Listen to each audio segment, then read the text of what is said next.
There's a reason fish and chips is the most famous dish in England.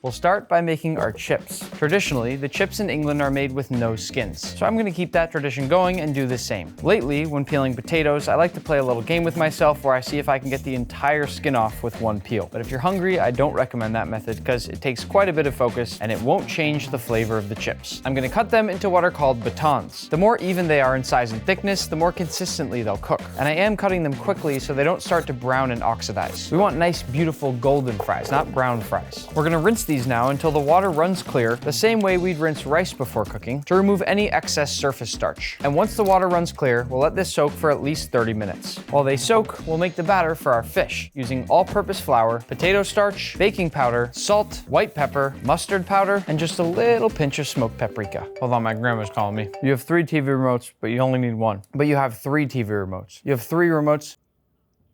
Got it, okay. All right, love you, bye-bye. Whisk it all together, and already it's time to fry. For our frying oil, we'll use a mix of neutral oil and beef tallow. That beef tallow is the secret for richness and a slight beefy flavor. While our oil heats up, we'll dry off our chips. It's important that you dry these extremely well. Just remember, the drier they are, the crispier they'll be. Once your oil's to temp, fry them in batches. And while they cook, adjust your temperature constantly to make sure that the oil temperature stays the same. We're double frying both our fish and our chips. So what you're seeing now with the chips is the first stage of that frying, at a lower temperature to cook them more consistently through, before we'll later fry them at a higher temperature to get them nice and golden brown. Once the first stage of cooking is complete, we'll set the fries onto a wire rack and paper towel lined baking sheet, where I'll then space them out so they're not steaming each other. And now, depending on how many fries you decide to make, go ahead and toss in that second batch. The nice thing is, once we do that second phase of frying, we can do them all together at once. The first fry of our chips is done, which means we now have to heat our oil to do our first fry on the fish. To our dry mixture, we'll add some cold beer as well as cold sparkling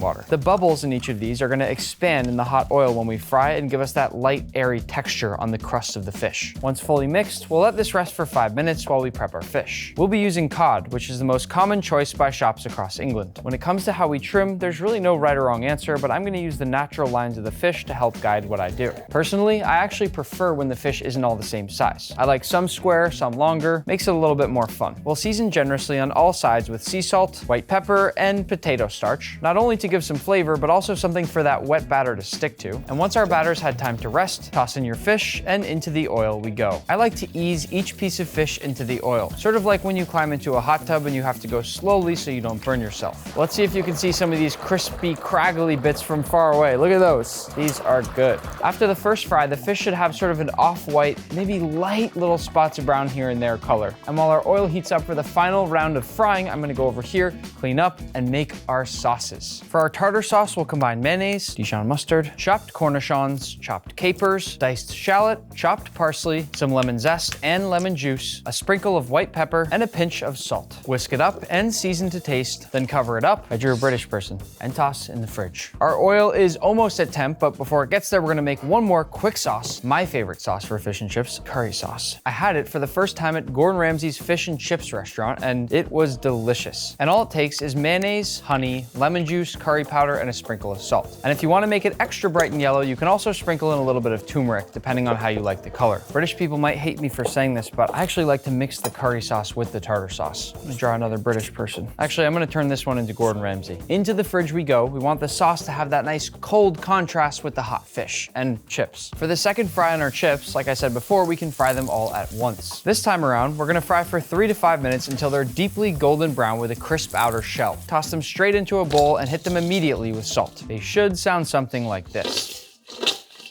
For our fish, we'll follow the same steps we just did for our chips. We just want to fry it for a few more minutes to get that deep golden brown color and a shatteringly crispy shell. The second they're done, I'll hit them with a sprinkle of salt just so it sticks to the little spots of oil. And now we can plate. First with our chips, and then with our fish. And once we've got our mushy peas, I'm going to assemble a bite with a little bit of everything, including lemon juice, a little malt vinegar, some tartar sauce and curry sauce, and of course, a chip. Listen to this.